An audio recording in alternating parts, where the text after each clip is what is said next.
Good morning and welcome to Arise News Now. I'm Gavin Ramjourn in London. It's Thursday, the 4th of July. Our top story, the judge who runs Egypt's constitutional court will be sworn in as interim leader after the army ousted President Mohamed Morsi last night. The Army Chief General Abdel Fattah al-Sisi announced the move in a TV address in what Mr. Morsi said was a military coup. General Sisi said Mr. Morsi, Egypt's first freely elected leader, had failed to meet the demands of the people. The move comes after days of mass rallies against the Islamist president. Mr. Morsi's opponents celebrated through the night in Cairo's Tahrir Square as the army announced it had suspended the constitution and pledged to hold new elections. There were fireworks and jubilant chanting.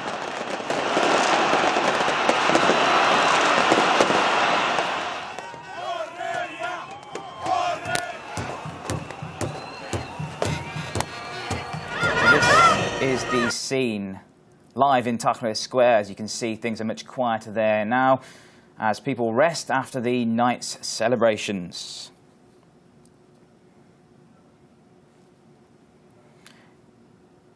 And we'll be updating you with live material on that throughout the day. Now, Mr. Morsi's supporters have also been out in protest, and there are reports of at least 14 dead and hundreds injured in clashes in Cairo, Alexandria and other cities. This report from Paul Chapman.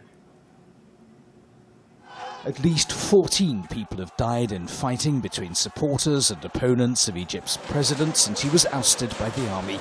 At least 3 of the victims lost their lives in fighting here in Alexandria.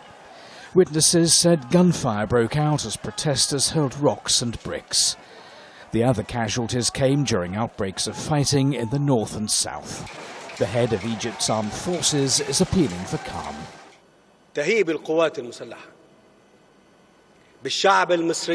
The armed forces praise the Egyptian people and call on them to stay calm, protest peacefully and avoid violence which could escalate tensions in the country.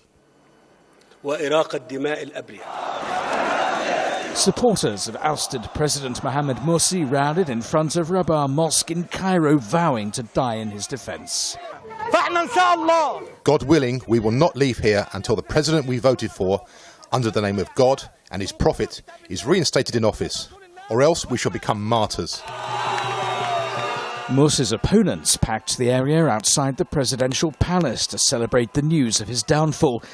The President of the Supreme Constitutional Court will act as interim head of state, assisted by an interim council and a technocratic government until new elections are held. Around the world, there's been a cautious reaction. The United Nations, the United States and other world powers did not condemn Morsi's removal as a military coup. US President Barack Obama has said he's deeply concerned by the latest turn of events and called for a swift return to civilian rule. Well, we can cross now live by phone to Erica Aisha Chavez, our current blogger and reporter based in Cairo. Erica, nice to speak to you. What's the atmosphere like in the city at the moment?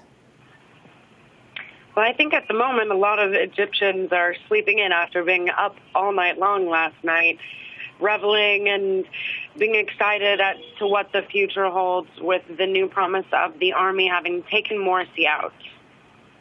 A new interim president to be sworn in, Erica. What do people hope will happen? Well, I believe that it'll be interesting to find out because Adli Mansour doesn't really have a whole lot of experience even in his current job. He was only just appointed this week. So we'll see what he does. He's got the support basically of military. He's supposed to be working with Mohamed al-Baradei and people from the opposition. So this time we're hoping that he'll do a better job of including all parties in the new government that they're putting together. They've also put the constitution, which was very controversial, on hold. So I'm not really sure what's in store other than hopefully elections in the near future. Were you in Tahrir Square last night? We can see pictures there this morning. It's a lot quieter, obviously. What was the atmosphere there like last night? Well, it was very busy last night. People were out celebrating until long after midnight. It was still full until maybe 2, 3 o'clock in the morning. Although staying up all night is sort of an Egyptian pastime, particularly in the summer, everyone was out in the streets, even in our neighborhoods. They were setting off fireworks. People were driving through the neighborhood in big vehicles, big trucks, cars, playing speakers with the national anthem. It looked like National Day. Was there any sign of pro-Morsi demonstrations? Well, that's actually a very interesting question. Right after the announcement on TV, the government took all of the channels by Muslim Brotherhood or the Salafi, the conservative parties, off the air. They did not show anything on any of the TV channels. All of the local TV channels took the views of Rabal Adawiya Mosque off the television. They took all the views of Cairo Mosque. Everywhere where people were in pro-Morsi rallies was removed from television at one time. Nobody was speaking about it. In fact, most of the people in Cairo found out where Morsi was through other channels, like from other countries. So how have people been finding out information? Have we been looking at bloggers? Have people been taking information from social networks? Because the TV stations are obviously taken down. Well, all of the TV stations are showing Tahrir and everyone being very happy. So everyone that's satisfied with that doesn't necessarily need to look any further unless they want to know what happened to Morsi or want to know what's going on. There was mention of violence, but I think they're trying to even keep mentioning violence to a minimum at this point. So local TV channels weren't saying much about that. Nobody had mentioned the fact that, according to the Muslim Brotherhood and FJP, their political party, over 300 warrants were issued for their members' arrest. None of that was mentioned on local TV, and I don't think that people were happy with the situation or even bothering to look it up. They've had enough of the Muslim Brotherhood, perhaps, and they're not concerned with where they are at this time. And what are people going to be doing today? I assume people will be resting. Well, people will be resting until perhaps the noontime, and we'll see if people go back to work for the last few days. In the evening, most Egyptians who are running stores, for example, or offices, received phone calls from their jobs saying that they didn't have to go to work the next day. Now, last night there was similar phone calls, so I think Cairo will still be a little bit slow on the uptake, so to speak. How much anxiety are we seeing there, Erica? Because is there much anxiety in the way of military taking control in the country? You know, the military is actually the most trusted government institution in Egypt. When they do surveys, people show that they have more confidence in the military than any other institution. People appreciate them because they're a conscript army. People literally see them as their family, their uncles, their brothers. All men sign up for the army when they're around 20 years old. So everyone kind of believes that their family is there. We have signs up all over the country and all over Cairo that say the army and the people are one hand. And people view that the army is with them, both 2 years ago when they helped depose Hosni Mubarak and currently when they helped depose Mohamed Morsi. Erica, thanks very much indeed. Go and take a well-earned rest. Thanks very much. Thank you. Now, in other news, Bolivia's President Evo Morales has returned home to a hero's welcome. Morales' plane touched down in La Paz late last night, where enthusiastic crowds had gathered to greet him. Morales' flight back from Moscow had been delayed for several hours yesterday after he was forced to make an unscheduled stop in Vienna. There were rumours that the fugitive whistleblower Edward Snowden was on board, but those turned out to be untrue. The Bolivian government has blamed North American imperialism for the diversion. Several South American leaders say they're going to hold an emergency meeting today to discuss the incident. France has since apologised for refusing to allow Morales' plane into its airspace. In Argentina, train drivers working in the capital Buenos Aires attacked a main railway station in a dispute over pay. The group smashed in windows and attempted to set fire to kiosks outside. At least 10 people are now in police custody. Arise News' Daniel Henry reports. Train drivers' anger at not being paid spills over into all-out rioting in the Argentine capital. Shops and windows at the Buenos Aires Constitution Station came under a hail of rocks and other missiles. Scuffles broke out as the police moved in to stop the violence. More than 800,000 commuters were stranded as the incident affected rail services across the city. Argentina's interior minister blamed one trade union. Los incidentes fueron intencionales, no tienen ninguna duda, con solamente... There is no doubt that these incidents were intentional. Just by watching TV, you don't need any more information. Those responsible are from Omar Maturano's La Fraternidad. Y a su titular, Omar Maturano. 18 people have been arrested in connection with the rioting. The city's metro system has been criticised in recent years due to its poor conditions and lack of investment in staff and infrastructure. Last month, mismanagement was blamed for a crash in which at least 3 passengers were killed and more than 200 injured.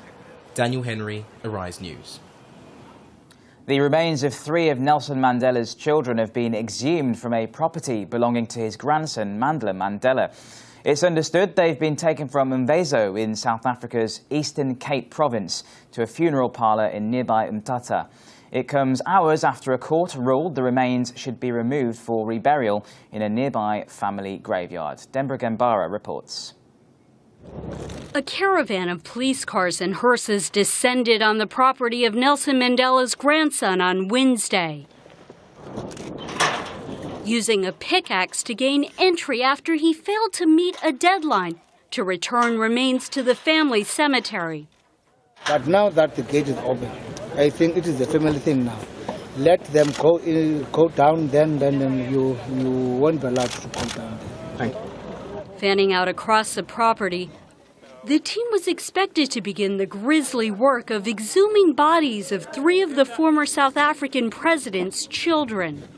Grandson Mandla moved them, against the family's wishes, to this memorial site in the village where he is the chief.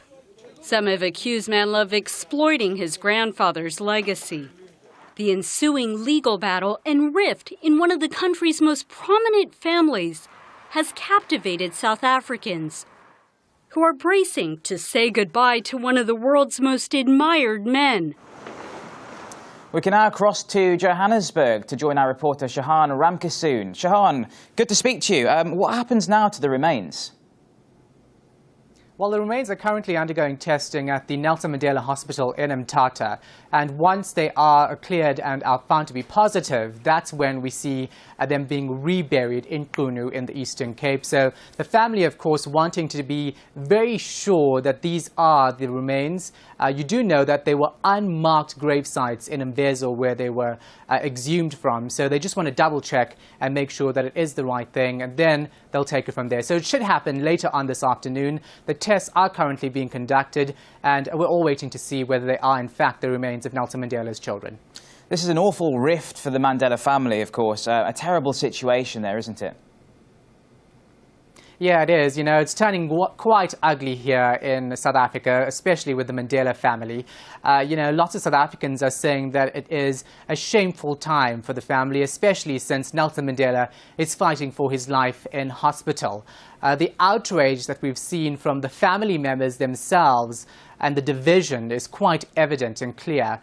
We do know that Makaziwe, the eldest daughter, has now launched a full-on battle against Mandla Mandela. She's actually charged him, went to the South African Police Service and charged him with grave tampering. So she's taken it a step further. She's not just going to stop with the court case which she won. She wants to see him being brought to book, because he went against certain laws in South Africa. So it's not just a family issue as far as she's concerned. But the family itself, really, the division there is so clear, and they don't want to speak about it. They keep saying that it's a family matter. But the fact that they're making it so public, it's hard to actually ignore it. And very, very briefly, Shahan, how is the health of Mr. Mandela?